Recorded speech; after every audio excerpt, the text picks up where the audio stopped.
mandatoria. ¿Por qué?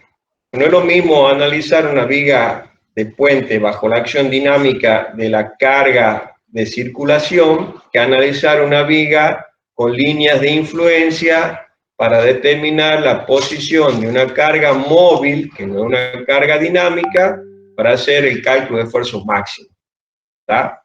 Entonces no es lo mismo una carga móvil que tiene un tiempo de movimiento que no nos interesa a una carga dinámica donde su variación en el tiempo es parte de la dificultad de analizar la carga. No sé si les queda claro el concepto entre dinámico y estático. El tiempo es parte del problema. Ese es el punto número 1. ¿Qué tipo de acciones dinámicas en general se pueden clasificar? Se habla de 2 tipos de acciones dinámicas. Acciones dinámicas prescriptas o conocidas, acciones dinámicas aleatorias o con algún tratamiento estadístico. Que sean prescriptas o conocidas, que nos permite hacer un análisis determinístico de los desplazamientos, que es lo que generalmente se calcula, y a través de haber obtenido los desplazamientos se calculan esfuerzos, tensiones, etcétera, etcétera, en la estructura, y se hace el análisis estructural. En el caso de las no determinísticas, al no disponerse de una solicitación conocida, sino que depende de una cierta aleatoriedad, como los sismos, el tratamiento es a través de parámetros no determinísticos, a través de valores estadísticos. Entonces la obtención de desplazamiento no está siempre directamente vinculada con la obtención de tensiones, esfuerzos, este tipo de cosas. Siempre hay una pregunta, ¿no? Como siempre, normalmente, o a algunos se le ocurre preguntar, ¿el sismo es determinístico o es aleatorio o no determinístico? La acción sísmica en sí, obviamente es aleatoria. Nadie sabe realmente qué sismo viene. Hay predicciones por el comportamiento y por la estadística en el tratamiento del registro sísmico, de la caracterización de regiones con distintos niveles y grados de actividad sísmica en el mundo. ¿Tá? Y de ahí salen los mapas de peligrosidad sísmica, que es con el que normalmente se evalúa la acción sísmica.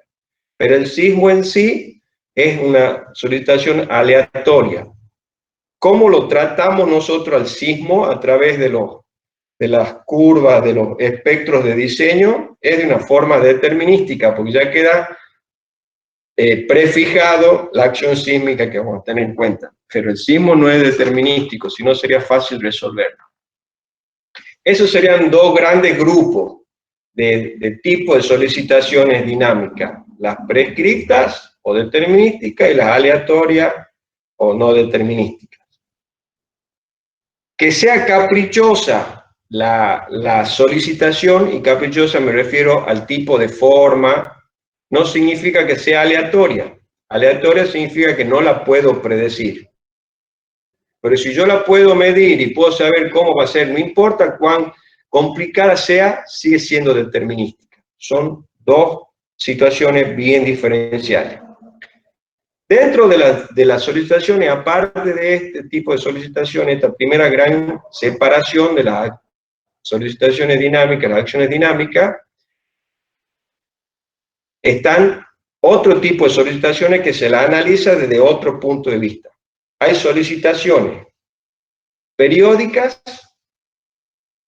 y solicitaciones no periódicas.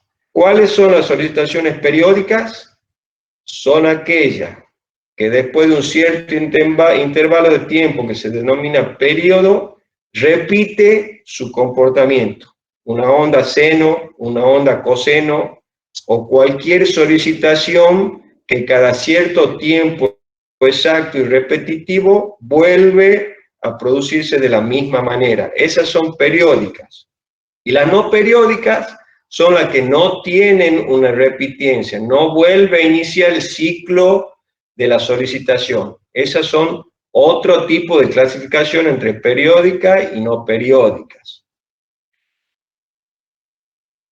Otro tipo de clasificación de las acciones dinámicas son las impulsivas o de corta duración con respecto de las de larga duración. ¿Por qué la diferenciación es necesaria?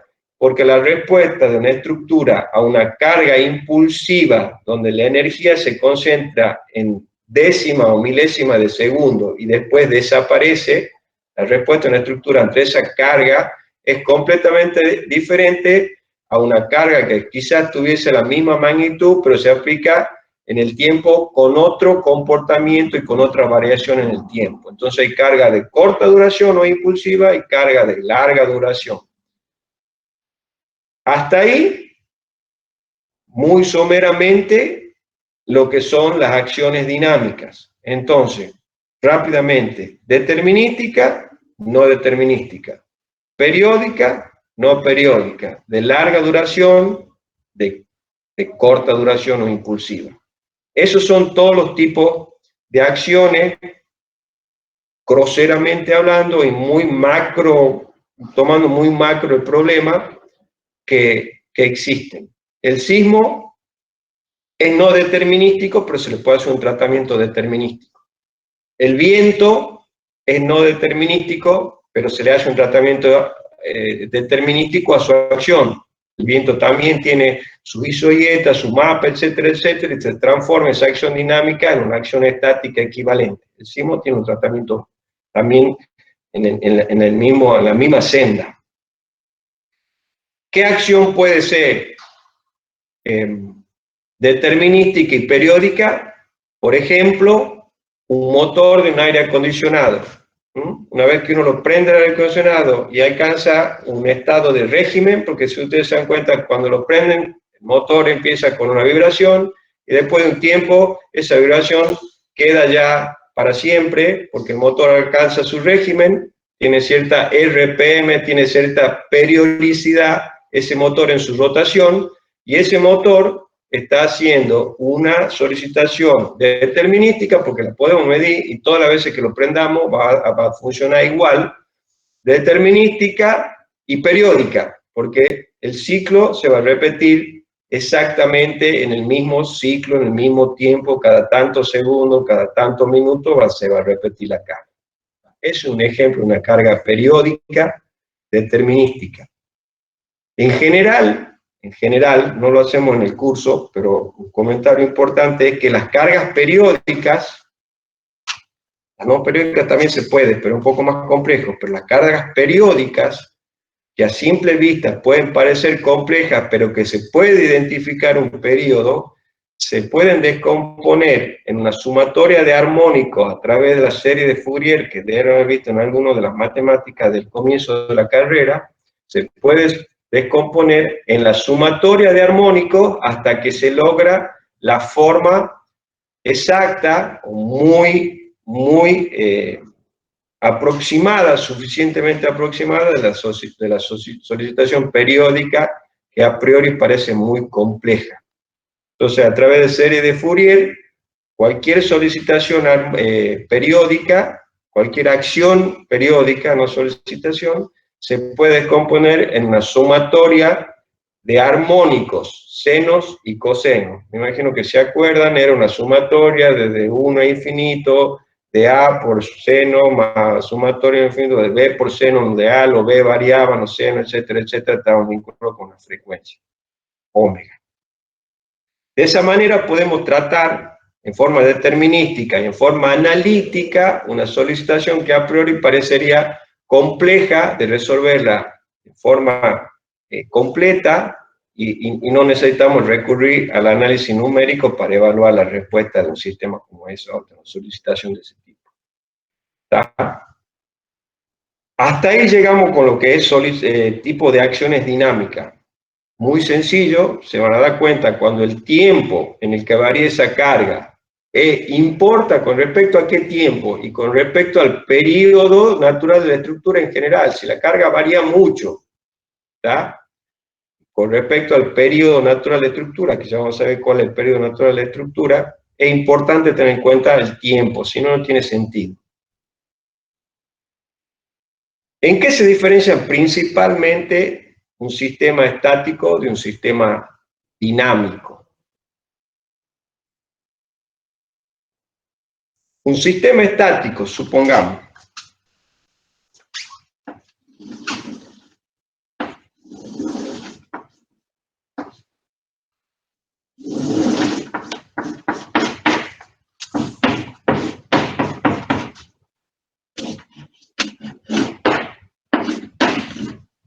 En un sistema estático, como es una viga simplemente apoyada, solicitada por una carga P estática,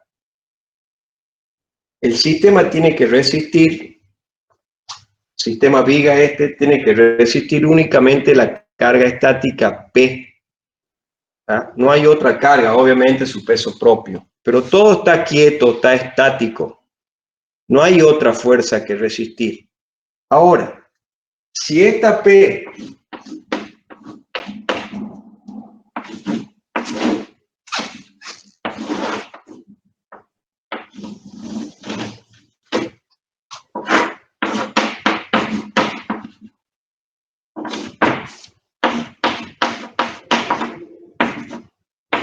si esa P tiene una variación en el tiempo, como esa, con un cierto periodo, una carga periódica determinística, con un valor P sub 0 y tiene una variación senoidal. Si esa misma fuerza, supongamos que esto cuando es estático vale P0. Cuando lo hago dinámico, esta fuerza vale P de T y varía entre su valor máximo, el 0, el negativo, etcétera, etcétera. Cuando este sistema se transforma en estático, la viga, en dinámico, la viga, esta viga en sí, ya no está solamente soportando la carga P0, sino aparte de eso, tiene que encargarse de soportar la carga de inercia, porque esta viga tiene una masa que cuando este se mueve con cierta velocidad y hay cambio de velocidad, hay aceleraciones, masa, aceleraciones, fuerza, y esta viga ya no le alcanza con soportar P0, ¿tá? Que es la magnitud de la carga, sino aparte tiene que soportar fuerzas que nacen de la inercia misma de su propia masa. ¿Tá? Entonces el problema dinámico es más complejo que el estático, porque entran en juego las masas presentes en la estructura. ¿Tá? Esa es una grandísima diferencia y es lo que la esencia del problema dinámico está en la existencia de las masas. Si no tuviésemos masa no tendríamos ningún problema dinámico. ¿Estamos? Entonces esa es la razón básica del problema dinámico, la presencia de las masas.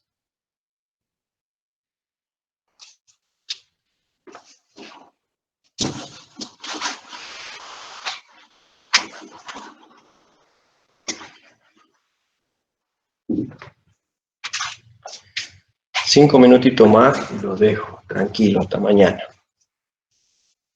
¿Cómo aparece la masa en la ecuación de movimiento? La ecuación de equilibrio estático la conocen. La ecuación de movimiento es una ecuación de equilibrio dinámico. ¿Cuál es la gran diferencia de nuevo? Que la ecuación de equilibrio dinámico es una ecuación que cambia instante a instante y que tiene que ser igualada en todos los instantes. Entonces hay continuamente una compensación entre fuerza de inercia, fuerza elástica, fuerza de disipación y la carga externa, pero a instante a instante. Entonces la ecuación de movimiento, que es la base y el arranque del problema dinámico, esa ecuación de movimiento es la ecuación de equilibrio dinámico. ¿Estamos? ¿Cómo analizamos el problema dinámico? Para que entendamos. Cuando estaba antes el profesor Rolando Cataño, yo varias veces todo sentado en su clase viendo, siempre tratando de aprender un poquito más a dar clase y ver qué entienden los alumnos y qué no, para facilitar el aprendizaje. Y él decía una frase que yo no la terminaba de entender y decía que era de Einstein, donde decía que las cosas tienen que simplificarse lo más posible, pero no más que eso. O sea, había un límite para simplificar los sistemas, más allá del cual ya no tenía sentido, la resolución del sistema no se lograba. Y yo no veía en qué aplicaba, hace años atrás, esa frase con el tema de la dinámica. Y aplica muy claramente. ¿Por qué? Analicemos desde el punto de vista estático, un pórtico.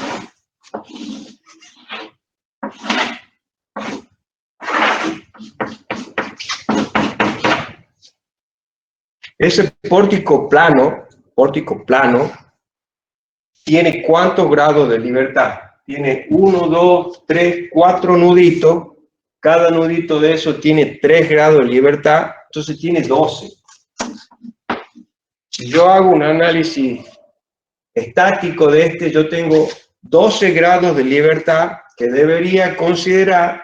Si yo supiese cómo se deforma, cómo se desplaza, cómo gira cada uno de estos puntitos, yo tendría resuelto a través de las ecuaciones de elástica, tendría resuelto mi sistema estructural. Los necesito a los 12. Por supuesto que si hay simetría de carga, simetría de lo otro, puede ser que puede empezar a utilizar ecuaciones de compatibilidad o de restricción y vaya simplificando y no necesite los 12, pero en realidad sí los necesito. Una cosa es que sean dos iguales y otra cosa es que no los necesite. Sí lo voy a necesitar, un modelo estático. No puedo simplificar más que eso en modelo estático, lo necesito a los 12. El modelo dinámico sí lo puedo simplificar bastante y sigue siendo representativo. Y ahí era donde encajaba la frase de Einstein de que hay que simplificarlo lo más posible, pero no más que esa simplicidad máxima. Este es el caso. Si a este problema, con dimensiones normales, con cargas normales, en la situación promedio, lo analizamos como un pórtico de un edificio, se cumplen ciertas reglas de aspecto, de rigidez y de dimensiones que nos permiten reducirlo a este problema de 12 grados de libertad en la parte estática a solamente 2 grados de libertad dinámico, que se llama coordenada generalizada, que nos permiten con suficiente aproximación estudiarlo al problema, que si tuviésemos que estudiar 12 grados de libertad dinámico sería semejante problemón. Entonces, a este problema se lo puede simplificar con suficiente precisión y sin perder ningún grado de seguridad ni nada, en un problema de 2 coordenadas generalizadas.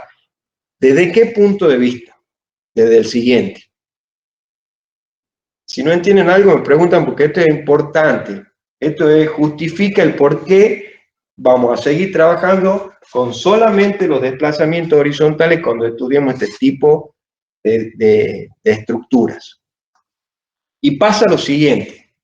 Yo les dibujo todos los graditos de libertad que hay acá. Un horizontal, un vertical, un giro. Un horizontal, un vertical, un giro. Un horizontal, un vertical, un giro. Ahí tenemos los 12 grados de libertad, ¿tá? Estático. En la parte dinámica necesitamos simplificar. ¿Cómo se simplifica esto? Primero, vamos a hablar en general. Esto es una losa de entrepiso. Yo estoy hablando, no sé si me están escuchando, me están viendo, me imagino que sí, porque nadie me comenta nada. Vale, yo sigo adelante. Esta es una losa de entrepiso. Esta es otra losa de entrepiso. Supongamos que esta ha sido una casa de 2 plantas. Primer piso, cubierto, terraza. Por las relaciones normales de espesores, de luces de vigas, de altura de columna, de calidad de materiales, etcétera, etcétera, es muy probable que esta, que acá vemos como una viga, en realidad tiene una losa, se comporte, esta y esta también, se comporten como diafragmas rígidos. ¿En qué sentido un diafragma rígido? En que cuando este punto que está acá se mueva para acá, este punto que está acá se va a mover la mismísima distancia. No va a haber una deformación entre esos puntos, ¿tá? Porque es un diafragma rígido. Queremos hablar de rigidez infinita de la viga, etcétera, etcétera, pero en realidad todo ese conjunto viga-losa, la losa la podemos tomar como parte de la viga, ¿tá? Y transformar en una viga T, o la podemos considerar separada, no importa, pero el conjunto viga-losa que forma todo este diafragma rígido está unificado con la rigidez tal que cuando este punto se mueva 5, este pues se va a mover 5. ¿Tá? Cuando este punto se mueva 3, este se va a mover 3, y todos los puntos se van a mover 3. Entonces, ¿qué nos permite? Ya nos permite dejar de lado alguna de estas, porque sabiendo una sabemos las dos. ¿Estamos? Se fue una. Con que sepamos una, ya la sabemos la otra. Ya hemos eliminado 2, ya nos quedan 10 nomás. Sí. Un ratito nomás. ¿Ustedes hasta qué hora tienen? ¿Sí? ¿Sigue afuera? Ok. Genial. ¿No hay que pagar nada? Bueno, somos los dueños del rock. Bueno, sigamos. Si están despiertos y les interesa algo, me consultan. Ya nos hemos quedado con 10, ¿tá? Ya tenemos 10. ¿Cómo desaparecen las otras? ¿Por qué no nos son interesantes desde el punto de vista dinámico? No nos interesan por lo siguiente. La rigidez de las columnas en general es suficientemente grande, importante, para que las consideremos inextensibles desde el punto de vista dinámico. Todas estas columnas tienen una rigidez extensional, ¿tá? Que está vinculada con la sección, con modo electricidad de material, etcétera, etcétera. Todo la tiene. Nosotros vamos a considerar infinita. ¿Qué significa que sea infinita? Que vamos a considerar que son incompresibles, entonces no se pueden deformar en su plano. Ni esta columna. ¿Qué pasa entonces si no se puede deformar? No se van a desplazar esos nudos en la vertical. Y ahí borramos 4 más. 4 más. ¿Así es? Así es. Nos quedan 6. Nos quedan 6 coordenadas que desde el punto de vista dinámico nos puede servir. ¿Qué pasa con los giros? ¿Qué pasa con los giros? Siendo la columna inextensible, considerando la unión viga-columna suficientemente rígida, cosa que no haya un desplazamiento relativo, no haya de la viga respecto a la columna ni viceversa, este nudo solo se va a desplazar horizontalmente sin giros. De esa manera no nos interesa qué sucede con el giro porque la unión es rígida. ¿Vamos? Entonces, eliminamos los 4 giros de los nudos automáticamente. ¿Tá? Y el problema que estáticamente exigía 12 grados de libertad con 2 coordenadas generalizadas que son los grados de libertad dinámicos, que es el desplazamiento del piso 1, el desplazamiento del piso 2 en el tiempo, está resuelto el problema dinámico. ¿Estamos? Como les decía antes, si no hay masa no hay problema dinámico. Entonces, este modelito, así, bien sencillito, donde tengo una columna con una cierta rigidez, tengo otra columna que supongamos tenga la misma rigidez, y supongamos que estas sean las mismas columnas, con una cierta rigidez, necesita de una masa para que se active el problema dinámico. La masa, si bien en la realidad, en esta aula, en el edificio, o sea, es una masa distribuida, de acuerdo a dónde se la coloque, nosotros lo vamos a considerar una masa discreta. El problema dinámico de considerar masa distribuida es más complejo que el problema dinámico de considerar masas discretas o concentradas. ¿Cómo lo vamos a concentrar esta masa? Y bueno, en general, estoy adelantando bastante, pero es lo que les sirve a ustedes para seguir adelante. En general, ¿cómo se concentran las masas? Bueno, el reglamento nos orienta. Si estas son estructuras normales de edificio, en otros casos que no sean estructuras normales de edificio, ya hay que hacer un análisis más específico de esa estructura para asignar las masas. Pero en este tipo de edificios, ¿cómo se la asigna la masa? Y bueno, el criterio es el siguiente. La mitad de esta altura de piso, todo lo que hay de la mitad para abajo, le corresponde a este piso. Todo lo que hay de esta mitad para arriba, le corresponde a ese piso. ¿Y a qué me refiero con todo? Columna, viga, losa, mampostería, carga útil de este piso, la baldosa, la carpeta, lo que vaya ahí, aquí adentro, se va a transformar en la masa. La masa 1 está asociada con un peso 1. ¿Estamos? Y lo mismo de acá, esto ya es terraza, pero si hubiese otro piso, en el piso hacemos el mismo trato. ¿Qué le toca a esta masa? Le toca a esta, la mitad del piso abajo. Y esto va a tener una masa 2, que sale obviamente de un peso 2. Y de ahí se puede llegar al modelito de los chupetines que todos vemos.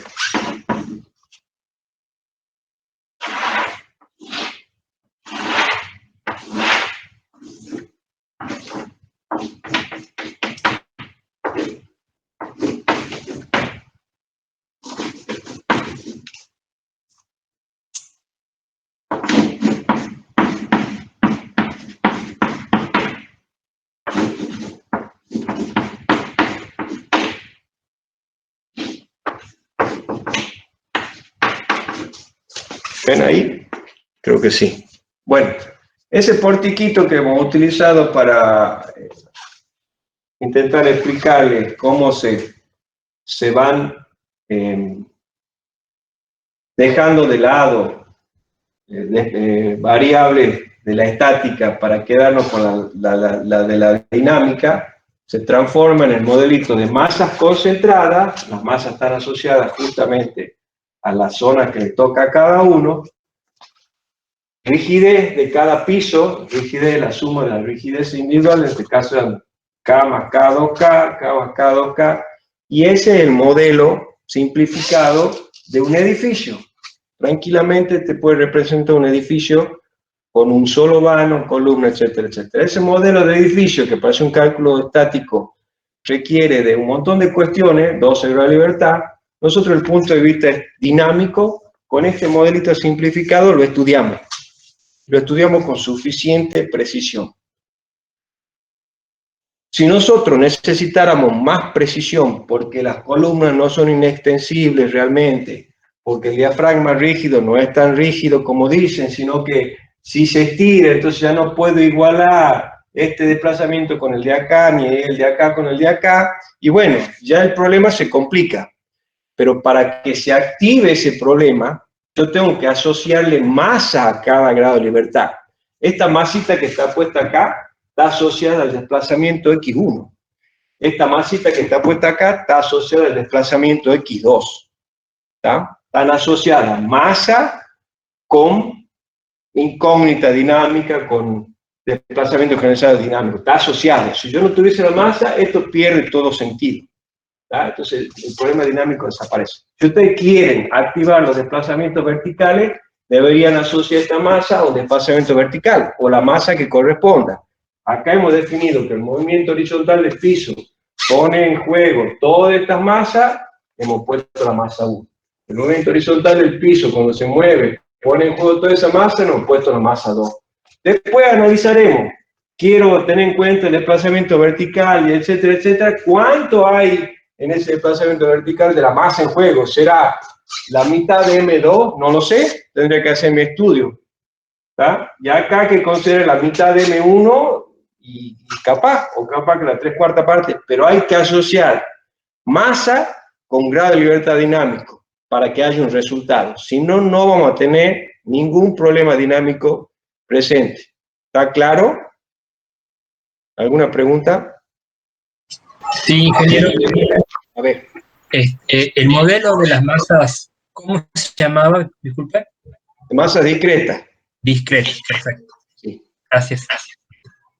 Sí. Vos lo que ve ahí, a ver, Esto es esquemático. La masa esta, que representa el peso de todo esto, una construcción real, representa un peso que tiene en cuenta un porcentaje de la sobrecarga de uso, etcétera, etcétera. Se la considera aplicada en un punto. No es verdad. La masa está ocupando un espacio importante. Lo mismo con la masa aquella. Son masas discretas porque se las considera concentrada en ese punto. El tratamiento es mucho más sencillo. Si nosotros tuviésemos, supongamos, le borro esto, creo que lo han entendido. En el apunte está bastante más larga la explicación y seguramente mejor que yo, pero creo que suma esto.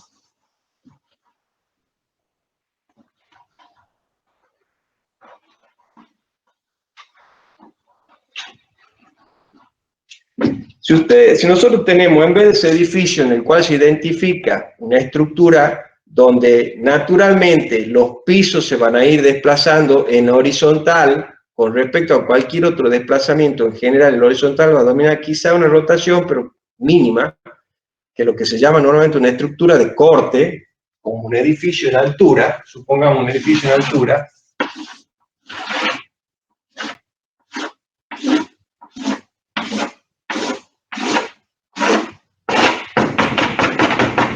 Este edificio, si realmente representa un edificio con columnas, espacios libres, diafragmas rígidos, losa, viga, lo que sea que tengan, este edificio, la deformación natural que va a tener, mayormente va a estar dominada por el desplazamiento de sus pisos. ¿Tá? Entonces, la deformada de piso a piso, más o menos, si solamente aceptamos la deformada horizontal, va creciendo de esta manera. Va creciendo de esa manera hasta que llega a su valor máximo aquí arriba. ¿Tá? En general, si uno lo quiere simplificar, esto es como un triángulo. ¿Tá? Y es el desplazamiento. Si bien solo se admite que los pisos se desplazan horizontalmente. Por eso se habla de una estructura con deformación al corte. Está cortándose uno respecto de otro. Y es válido el modelo, es muy válido. Muy diferente de esto,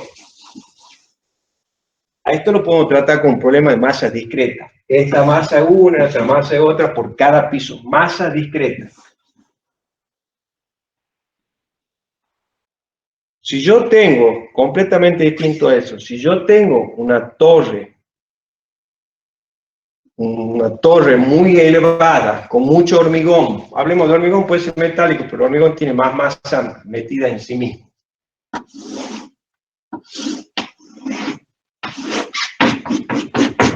Supongamos que esto sea una chimenea de un ingenio, de una central nuclear, de una fábrica, de lo que quieran, que tenga unas megas paredes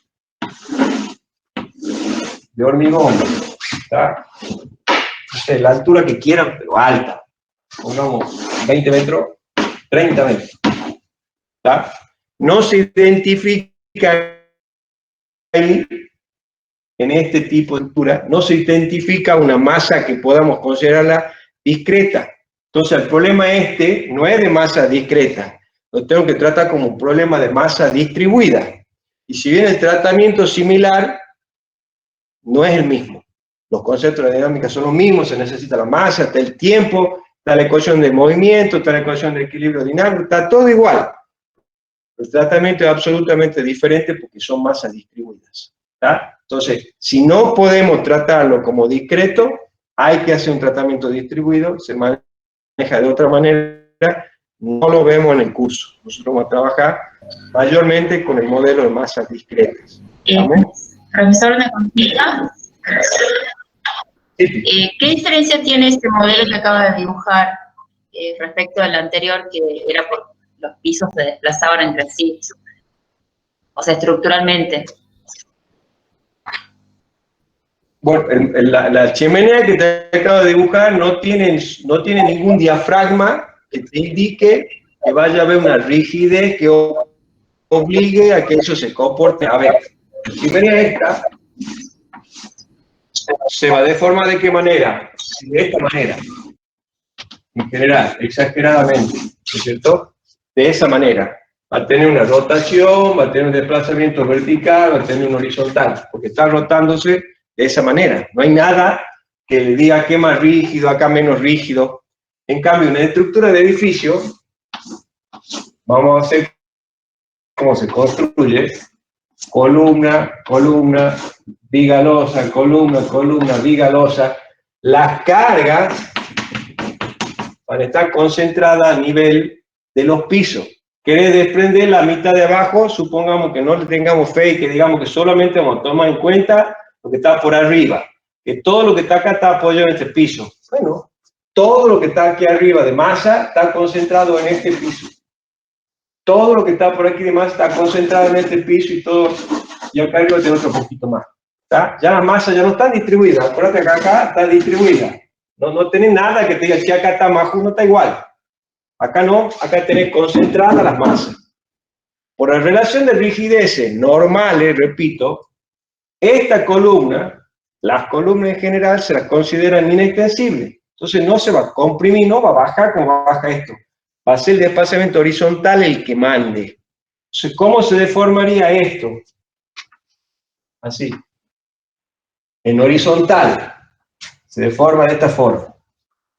Diafragma rígido, lo mismo que se deforma acá, se deforma acá. Ahí. El siguiente piso se deforma igual. Este piso de nuevo se deforma solo en horizontal. Y se deforma lo mismo. No sé lo que se deforma acá, se deforma acá. Y el otro le pasa lo mismo, o sea, desde acá se deforma un poquito más. Y ahí vamos, exageradamente hablando. No crean que estos son valores. Y así. Pero los desplazamientos son solamente, únicamente, desplazamientos horizontales del piso, porque las masas las puedo considerar concentradas. Y todo este edificio, en el modelo de los chupetines, es ese. Así es. ¿Tá? Esta patita esquemáticamente, ¿qué representa? Representa todos los elementos estructurales que le dan la rigidez cada uno al piso ese. Este elementito representa todos los elementos estructurales que dan la rigidez a este piso K2. Este K3. Este K4. ¿Y qué representan las masitas o los pesos? Toda la masa que consideremos perteneciente a ese nivel se va a llamar masa 1. Toda la masa, masa 2. Toda la masa del 3, masa 3. Y la del 4, masa 4. Y ese modelo de un edificio real lo podemos manejar esquemáticamente en el modelito que parece tan sencillo. En todo lo que le estoy escribiendo ahora, no aparece todavía el amortiguamiento. Ahora vamos a ver cuando aparezca el amortiguamiento. ¿Estamos hasta ahí? ¿Más o menos? Ya tengo que cortar porque tiene que haber examen, pero le dejo la última. ¿Cómo se genera la ecuación de movimiento o la ecuación de equilibrio dinámico? Hay tres formas de generarla. Nosotros utilizamos mayormente una, porque es la más fácil para la problemática que nosotros tenemos, que es de masa discreta, con rigideces discretas, elementos discretos, etcétera, etcétera. Pero hay tres formas de generar la ecuación de movimiento con la cual se comienza a estudiar el problema. La primera es el principio de D'Alembert.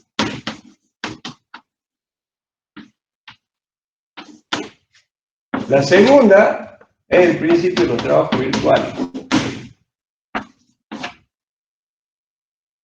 Y la tercera tiene que ver con el principio de Hamilton.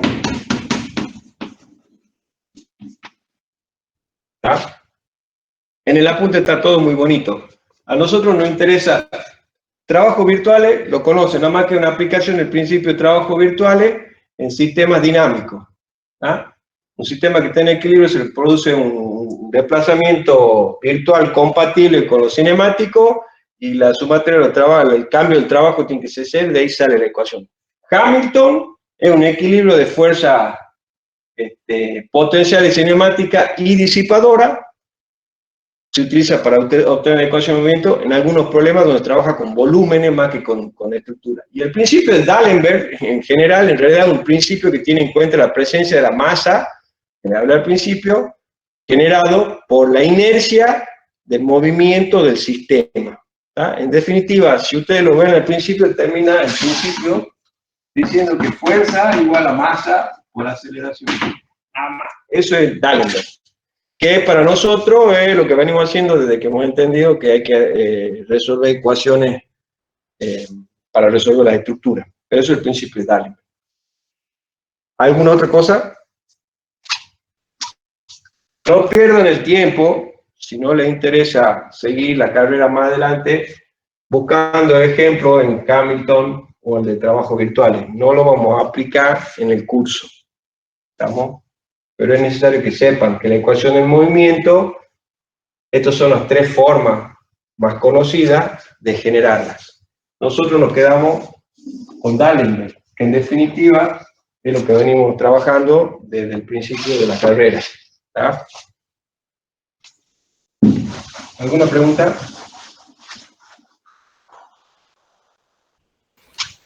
Hello. Sí, ingeniero. Sí. Usted cuando hablaba recién del modelo de las cargas discretas, Sí. había indicado rigideces K1, K2, K3 en el ejemplo del edificio. Sí. ¿Esas rigideces pueden ser distintas entonces entre un piso y otro? Sí, Y en totalmente. ese caso, ¿cómo sería conveniente que sean más rígidos en la parte inferior o menos rígidos? La respuesta no es así de directa, pero vamos a hablar de conveniencia. Lo conveniente es que las rigideces se mantengan en elevación, ¿tá? Por una cuestión de regularidad estructural. Lo que normalmente se hace en la construcción, por razones de sentido común, las columnas de los pisos más bajos son más rígidas que las de los pisos más altos. Obviamente va acumulando carga gravitatoria de arriba para abajo, y en una zona donde no hay acción sísmica es natural que las columnas de abajo sean más rígidas que las columnas de arriba. ¿Está? Cuando entra en juego el sismo, ya no es tan directa la respuesta, porque depende de cómo están concentradas las masas en tu edificio.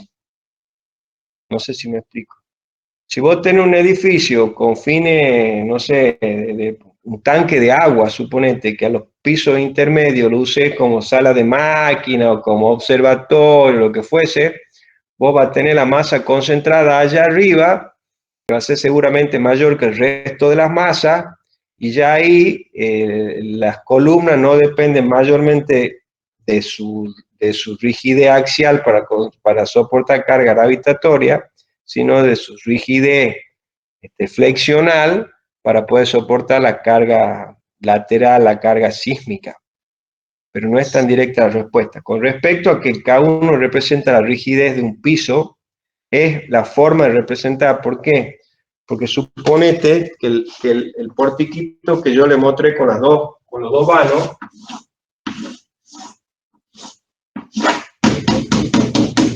eso que se ve lateralmente, capaz que en planta eran varios portiquitos. Capaz que eran 4. En planta sean 4. Con sus 4 columnas. Con sus 8 columnas. Si esta losa, la losa esta, que lo envuelve a los 4 portiquitos, es un diafragma rígido, lo va a obligar a que todas las columnas vinculadas a ese diafragma rígido se muevan lo mismo. Entonces yo, para saber cuál es la rigidez de esta columna, es la rigidez de 1, 2, 3, 4. La de esta columna, la de 1, 2, 3, 4. La rigidez de piso la suma de la rigidez de las 4. Puedo tener columnas, puedo tener tabique, puedo tener un montón de elementos estructurales que aporten rigidez, que son los que hay que tener en cuenta a la hora de calcular el K de rigidez. Rigidez extensional, si quieren verlo, pero en realidad sale de la rigidez flexional. ¿Estamos? Ingeniero. Sí. Bien, ingeniero, gracias. En ese caso también que dio, la variación de los desplazamientos es lineal, o sea, se desplaza, se forma un triángulo, sería con la suma de los desplazamientos horizontales. No te entiendo la pregunta. O sea, entre los pisos, Sí. los desplazamientos entre los pisos, Sí. la variación es constante. No necesariamente. ¿Sigue siendo constante? Ah, claro, no, esa es la pregunta, que no. se desplace lo mismo uno respecto al otro. Mirá, no sería siempre eso así. ya es para más adelante, pero ahora vamos a entrar en sistema de un grado. Este es dinámica en general, tipo de acciones, cómo se concentran las masas, por qué se necesita la masa, y ahora vamos a entrar en sistemas de un grado de libertad, y cuando entendamos eso, vamos a pasar al sistema de n grado, se resuelven usando los sistemas de un grado. Pero en este tipo de estructuras, regulares, de edificios, etcétera, etcétera, cuando se mantiene la regularidad estructural tanto en planta como en elevación, es aceptable una metodología para resolver el problema sísmico que se llama un método estático, en el cual la acción sísmica se transforma en cargas estáticas. Y ese método asume como hipótesis que la deformación del edificio, la deformación más importante que hay, después vamos a entenderlo todo, pero la deformación más importante es como una forma de triángulo. El edificio se deforma de esa manera, no sé si lo ven, es como un triángulo. Hay una deformación relativa de losa a losa. Esta es la deformación relativa de un piso al otro. ¿Tá? Y esta es la deformación de este piso y esta es la relativa. De esa manera, si eso ocurre, se puede aplicar un método bastante simplificado del análisis sísmico de una estructura. Pero no, repito, no es una regla, porque depende de la relación de rigidez, de la relación de masa, etcétera, etcétera. ¿Tá? Perfecto. Muchas gracias. Yo les diría que dejemos acá y mañana retomamos ya con sistema de un grado, planteamos la ecuación de equilibrio y lo vamos analizando desde el siguiente punto de vista. Les pido que yo voy a abrir la reunión a partir de las 2:15. Vayan entrando en la manera que puedan. No creo que, no le veo sentido todavía a perder 20 minutos tomando asistencia, ni 10 minutos, ni 1 minuto. Les dejo así. Ingeniero, ¿puedo hablar con los ingenieros de hidráulica aplicada para ver el problema de mañana? He hablado con los ingenieros, ellos están más viejos que yo, entonces me han ganado por antigüedad. Mañana vamos a cortar la clase a las 3. Bien, Y ya voy a ver gracias. cómo encajo la clase que falta. Perfecto. La horita que perdimos. ¿Mm? ¿Estamos? Bien, ingeniero. Gracias. Ok, mañana nos vemos. Hasta luego, ingeniero. Hasta luego. Muchas gracias.